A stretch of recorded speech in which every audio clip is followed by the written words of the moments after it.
Hello, lovely witches. This is Dawn from Aurora Dawn, and this is part two because for some reason I lost connection, but this is part two to how to use magic for on difficult people. So if you're dealing with difficult people and you need to or want to use magic, I'm going to discuss what to do and how to do it. If you have not watched part one, please do so before you continue on with this. I lost connection, so I'm having to do a part two.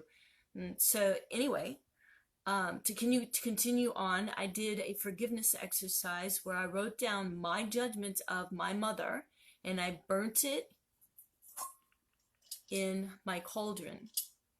Right? This is absolutely imperative. You have to do this first because if you don't, what you're doing is carrying that other person's karma, and it will allow you to be a target.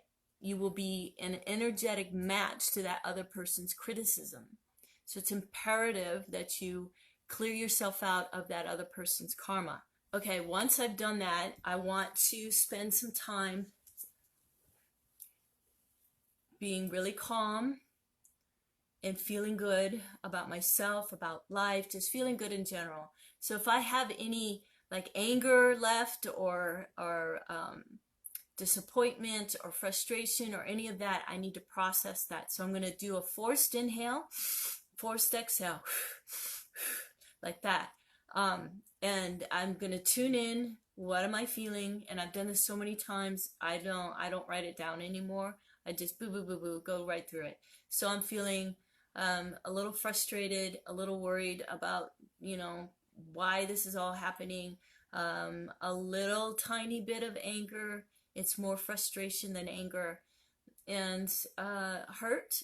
So I want to flush that out. Okay, so I know it's all of it is very mild, but it's still there, and I'm still feeling it. So I want to flush it out. So I'm going to inhale.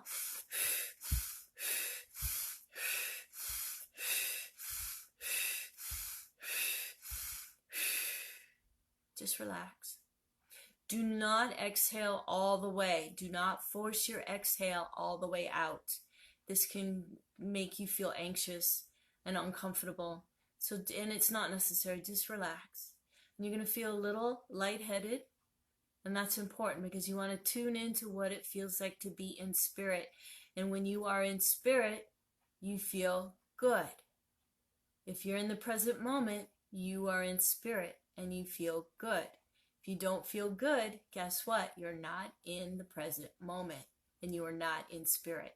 It's very important when you do your magical working, spell casting, any of that, you need to be in the present moment, and it will be much more powerful because then you won't have that, I'm worried about my bills, and I'm frustrated with my spouse, and I'm angry with the school, and I'm upset, and all that's going to interfere with the what you're trying to focus on manifesting. Okay, so it's important to do this before you get into casting your circle and calling the quarters and any of that.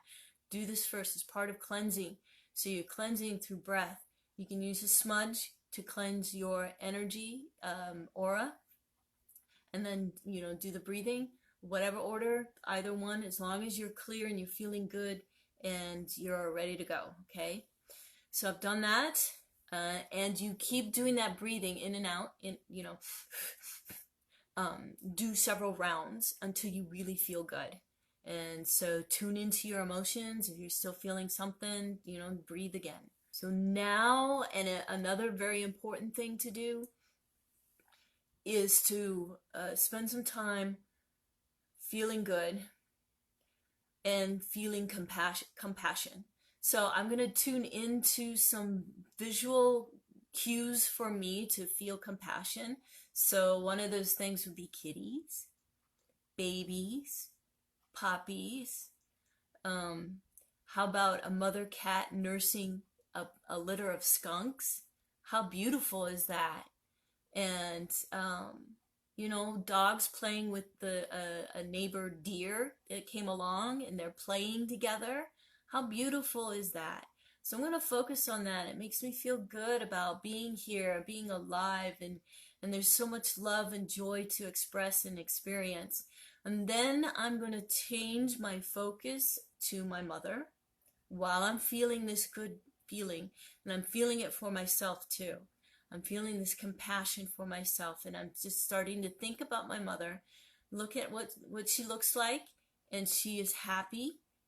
I'm visualizing her happy, all right? Because I don't want to trigger the negative feelings and emotions, okay? So I see her happy, feeling good in the present moment, feeling joy, and I'm expressing this compassion. I hold her in a place of pure love and light and pure source energy. And I share with her this compassion that I am feeling. So that makes me feel so much better about my mom. And all that stuff she said about me, I don't care. I just love my mom. And I want to repair this relationship. See, before, when I was steeped in all that judgment, I could care less if we got back into a relationship. And I don't want to be there. I think it's important that we have good, positive, healthy relationships. Okay? All right. So next step, after doing all of that, you're ready for the last step. So I have here a glass jar. What witch does not have jars? And a lid. Okay, this happens to be a canning jar. I did smudge it to clean it.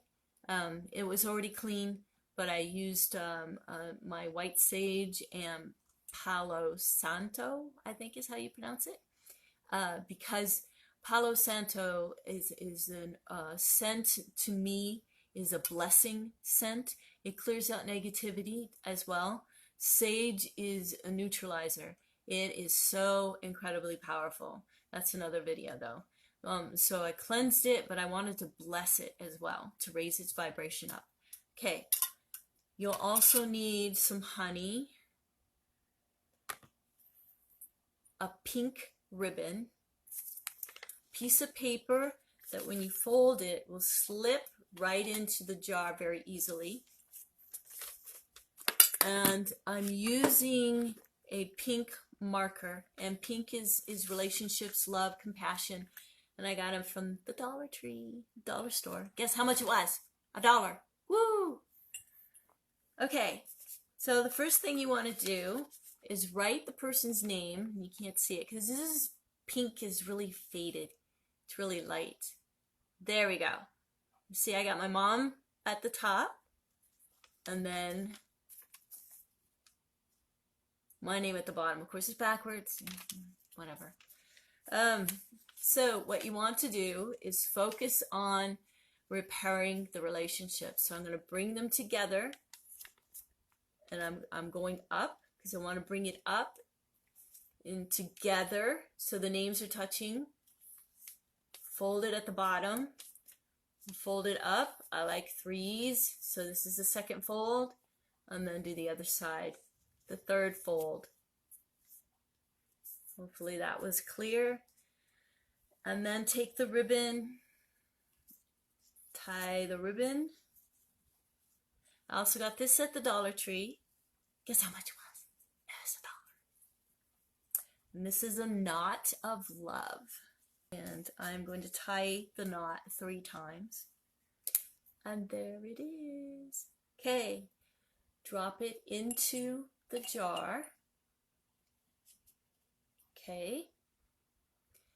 The next is you take your honey. This is raw honey that's kind of expensive. You can go with sugar. I've seen people do sugar, and I wonder, I don't know if anybody's done maple syrup. Here's my thought. I'm going to keep this for maybe forever, okay? Honey does not spoil, does not go bad. It stays good forever and ever and ever. They've found jars of it, clay jars of it that were thousands of years old, and the honey was still good. So I'm going to pour this over. And I bless this relationship with pure love and light and pure source energy. I bless this relationship with pure love and light and pure source energy. I bless this relationship with pure love and light and pure source energy. It is my intention to restore this relationship with my mother, to bring us back together in good standing, love, peace, joy between us, to put our differences aside.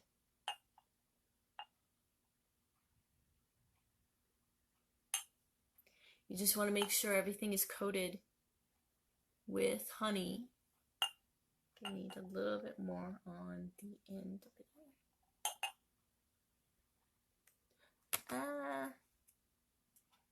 Okay, put the lid on your jar. I seal this jar with pure love and light and pure source energy. I seal this jar with pure love and light and pure source energy.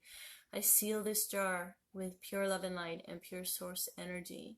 And I ask that this jar be protected from any outside source energy that would interfere with this energy that is within this jar and the intention that is within this jar. If you know Reiki, you can use the power symbol. So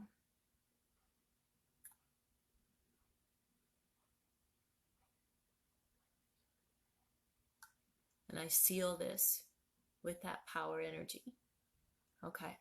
And then put it in a dark place where nobody's going to see it. Nobody's going to disturb it. All right. So nobody's going to, mess around with it and, what the hell is this, and try and throw it away or something. And it's your intention, and it's sealed in this jar. So this is forever. Leave it there. Okay. Let's see. I think that's it. So I got the honey from Walmart. They have raw honey there. You can use sugar. There's, I don't know if, I think it would be called raw. There's raw sugar at the Dollar Tree store. Bag is about this big for $1. So grab that. It's all natural. It's not the white sugar, although there are a lot of people who say you could use the white sugar. And the purpose of the honey or the sugar is to sweeten the relationship. So if you have a difficult person, sweeten that relationship. Okay? Now, if you are in a relationship with a narcissist or a psychopath cannot feel empathy for other people. That's it, period. End of story. They cannot. And I get that information from Dr. James Fallon, who is a neurobiologist, a neuroscientist of some sort, and he studied psychopaths. Okay, so, and that's what he said. These people are born without something in their brain that allows them to feel empathy for other people. Narcissists are those who can be rehabilitated, but they're so entrapped in their need to protect their ego that they use manipulation and gaslighting, and they do everything they can to make it your fault and to make you feel bad so that they feel good, and it makes them look better. So they trash you in front of other people so that they feel better about themselves, but they can still feel. So on occasion you will see them feel for other people or feel about a situation. So, but they're very, very, very difficult people to get along with, okay? So I know someone who is living in that kind of a situation, and it's very difficult for her.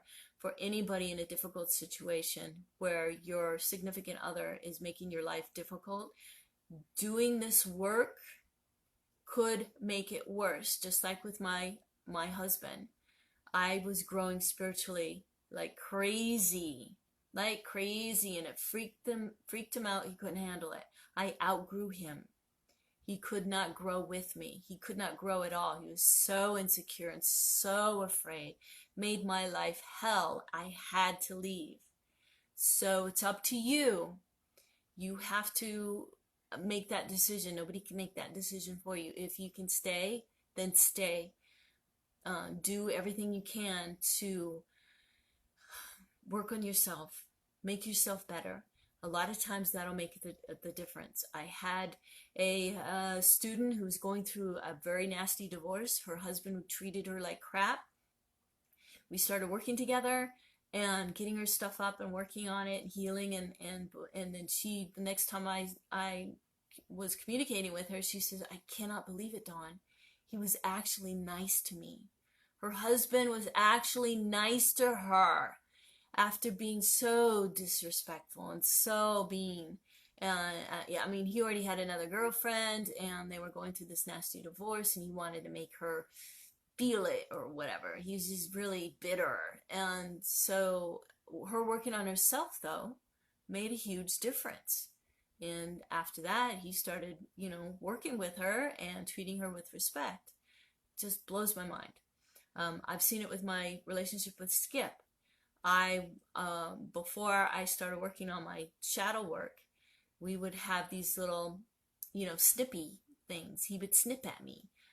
We would go and celebrate my birthday or his birthday, and it would end up being he was upset about something, and it would ruin the whole celebration. It's supposed to have fun, right? I started working on myself, and our relationship has gotten so much better.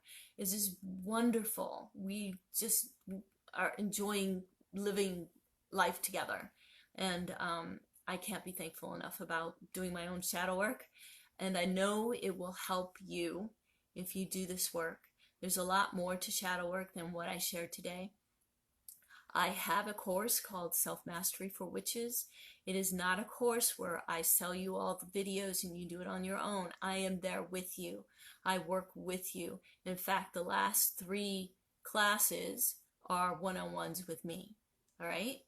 So if you're interested in that, please contact me. I'll leave some information down below.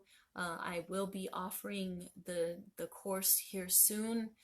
I haven't set a date yet, I'm sorry, but I need to set it soon because I'm going to be at a conference. And I'm going to offer it to people at the conference. So I will let you know. And if you contact me, I will let you know. Okay, so I think that's all. I want to thank you so much for watching. And thank you for your comments. Let me know below if you tried this, what you're struggling with. I want to hear from you. And do something today that brings you joy and makes you feel good. And I love you all. And until next time, blessed be.